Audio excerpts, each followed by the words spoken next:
যতই ভাবি regular post করব তাও সেই একটা দিন কিন্তু গ্যাপ পড়বেই। যাই হোক, পোস্ট করতে গ্যাপ পড়লেও ভিডিও করতে কিন্তু গ্যাপ পড়েনি।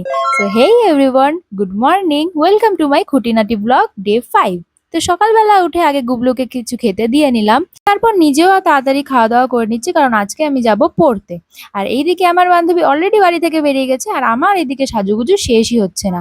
রোজ কিন্তু আমার জন্যই লেট হয়, আর তার জন্য দাদার কাছে বকাও খাই সেরকম, কিন্তু তাও কোনোদিন আমার শিক্ষা হবে না। আর এই এখন শুরু করেছি নতুন ভিডিও করার চক্করে তো আরো বেশি লেট হয়ে যায়, জানি না কিভাবে টাইম ম্যানেজ করব। আরো একটা প্রবলেম হচ্ছে, এই ভিডিও অন থাকলে না না কোনো নোটিফিকেশনের আওয়াজ হচ্ছে, না ফোন আসলে রিংটোন বাজছে, আর লোকজনের কাছে বকাও খাচ্ছি সেরকম। সবাই সবার মতন ফোন করে যাচ্ছে, আর আমি এদিকে বলদের মতন ভিডিও করেই যাচ্ছি, কোনো টেরও পাচ্ছি না। সো ফাইনালি আমি রেডি হয়ে কিন্তু বেরিয়ে পড়েছি, আর আজকে ছিল সেরকম রোদ্দুর। আর যতই আমাদের রোজ দেখা হোক, আমাদের গল্প মোটে শেষ হবে না, মানে রাস্তা শেষ হয়ে যাবে কিন্তু গল্প আমাদের শেষ হবে না। আর একটা ভালো জিনিস দেখবে, এই দেখো আমাদের এখানে কিন্তু অলরেডি পুজোর প্যান্ডেল শুরু হয়ে গেছে, মানে দেখলেই মনটা ভালো হয়ে যায়। এরপরে আমি পরে টরে বাড়ি চলে এসেছিলাম, আর দুপুরের দিকে না এরকম মেঘলা করে এসেছিল।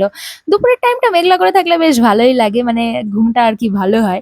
কিন্তু বিকেলবেলা বৃষ্টি আমার একটুও ভালো লাগে না। বিকেলবেলার দিকে একটু আকাশ পরিষ্কার থাকবে, একটু রোদ হবে, একটু ঘুরতে যাব, সেটাই তো ভাল লাগে বলো।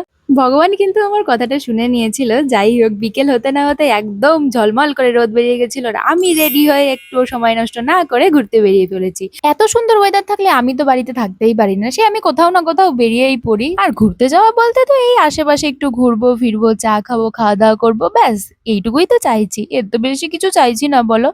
সো এইভাবে ঘুরে টুরে আমি বাড়ি চলে আসলাম এই সুন্দর আকাশটা দেখতে দেখতে। আর বাড়ি এসে দেখি আমার গুবলু সোনা চাউমিন খাচ্ছে। আর দেখো নতুন নতুন চোখ মারা শিখেছে কিন্তু আমাদের পুপলু। তাই আমিও ওকে একটু হাতের উপর বসে ভিডিও করে নিলাম। যতই হোক সেলিব্রিটি বলে কথা, সবসময় তো তার দেখা পাওয়া যায় না বলো। আর দিনের মধ্যে যতই ব্যস্ত থাকি না কেন, একটা টাইম কিন্তু আমি এই পুচকুর সাথে না খেললে আমার দিনটা মোটে কাটতেই চায় না।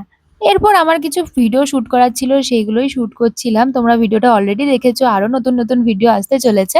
শুট কমপ্লিট করে খাওয়া দাওয়া করে একদম শুয়ে পড়েছি। সো এইভাবেই আজকের দিনটা আমার কেটে গেল। তোমাদের সাথে দেখা হবে আবার নেক্সট ভিডিওতে। Thank you for watching.